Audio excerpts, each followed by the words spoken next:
Hello, and welcome back to the podcast. Today, we're going on a little journey. Not a long one, don't worry. Just a trip through the world of British transport. How do people get around in the UK? What's it like to take a bus, a train, or the famous London Underground, also known as the Tube? We'll explore some useful vocabulary, typical situations, and a few little tips that might just save your day when you trying to catch the last train home. Let's start above ground with buses. In most towns and cities in the UK, buses are one of the main ways people get around. They're usually quite affordable and easy to use, but there are a few things to know before you hop on. First, if you're in London, buses don't take cash. You need an Oyster card or a contactless payment card, like a bank card or a phone.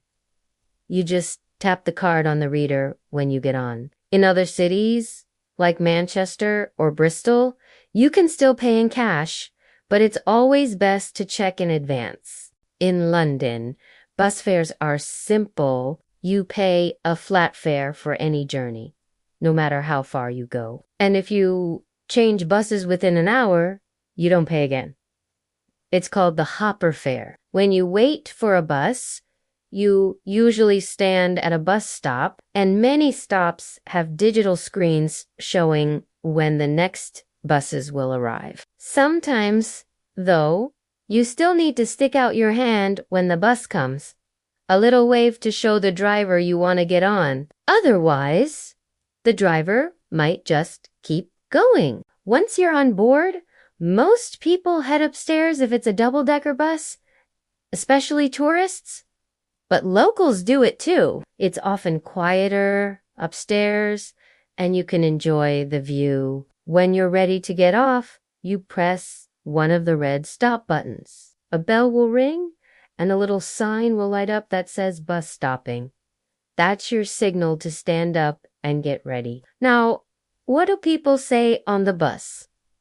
Not much, to be honest. British buses are often very quiet. People listen to music, read, or scroll on their phones. And if someone's talking loudly on the phone, you'll definitely get a few polite but very clear looks of disapproval. If you need to ask something, though, most drivers and passengers will help. Just be polite and friendly.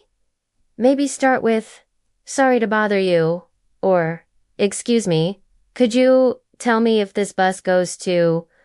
Let's move on to trains. The UK has a large railway network, and trains are a popular way to travel between cities or go on weekend trips. You can take a train from London to Edinburgh, from Birmingham to Manchester, or from Oxford to Brighton. The trains are fast, well, usually and mostly reliable, but they can be expensive if you don't plan ahead. The key to cheaper train travel is to book in advance.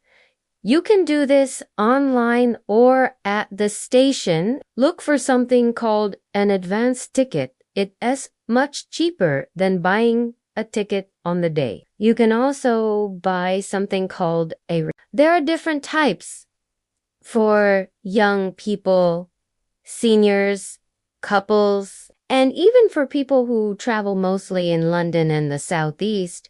A rail card usually gives you a third off most train fares. It's a good deal if you use trains often. At the station, you'll find screens showing all the trains, platforms, and times. Trains can leave from any platform, and the announcements can be hard to understand sometimes, especially if the speaker is crackly or fast. Don't be afraid to ask someone, "Hi, is this the train to Leeds?" Or, which platform is the 10:25 to Birmingham? On the train, you might have a reserved seat. Check your ticket. It will say something like, "Coach B, seat For 2A, if you sit in someone else's seat, they might politely ask you to move, or they might just stand there silently until you get the hint. Very British. If your seat isn't reserved, you can sit anywhere that's not marked as reserved. Some trains have quiet coaches where phone calls and loud conversations are not allowed. They're great if you want to relax or get some work done. Trains also usually have a little shop or trolley that comes around selling snacks, drinks, and newspapers. You can buy a cup of tea and feel very British indeed. Now let's head underground to the London Underground, also known as the Tube. The Tube is one of the oldest underground train systems in the world, and it's huge. There are 11 lines, hundreds of stations, and trains running every few minutes. The first thing you need is an Oyster card or a contactless card. Like on the bus, you tap in when you enter the station and you tap out when you leave. The system automatically calculates the fare based on how far you travel. When you arrive at a tube station, you'll see maps everywhere. The classic map of the London Underground looks like colorful spaghetti. Red, blue, yellow, green lines all crossing each other. It's actually not based on geography, but on clarity. So don't be surprised if two stations look close on the map, but take 20 minutes to reach. Trains come quickly, but the platforms can be busy, especially during rush hour. Always stand on the right-hand side of the escalator.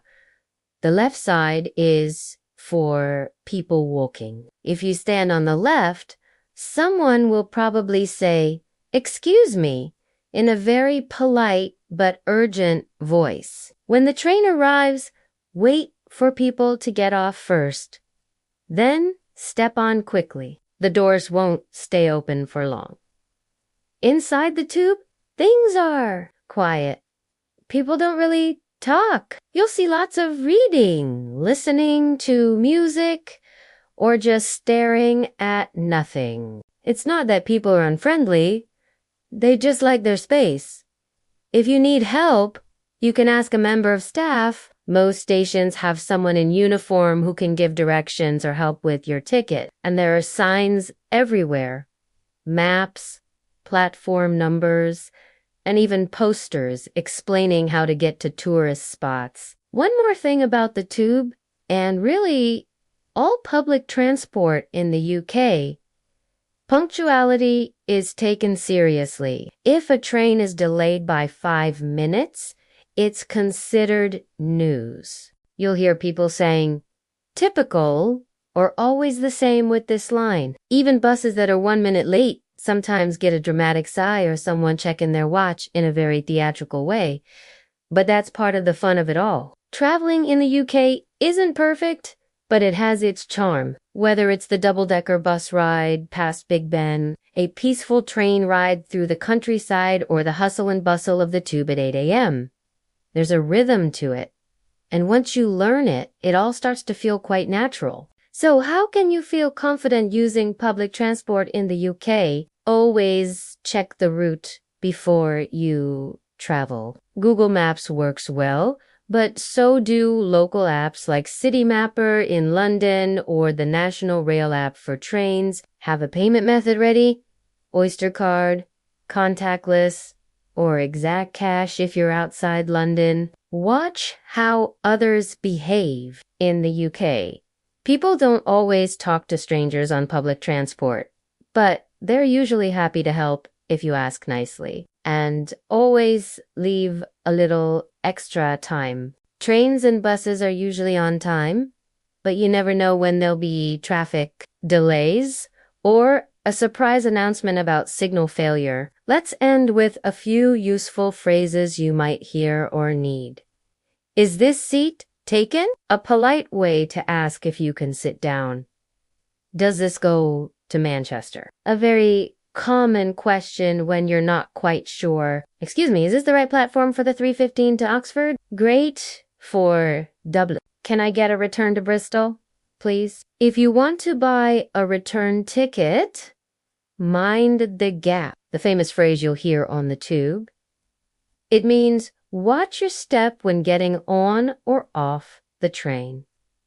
That's all for today's journey. Whether you're catching a bus in Brighton, hopping on the tube in London, or riding a train through the hills of Wales, I hope today's episode helps you feel a bit more confident, a bit more prepared, and maybe even a bit more like a local. Thanks for listening and safe travels. Until next time.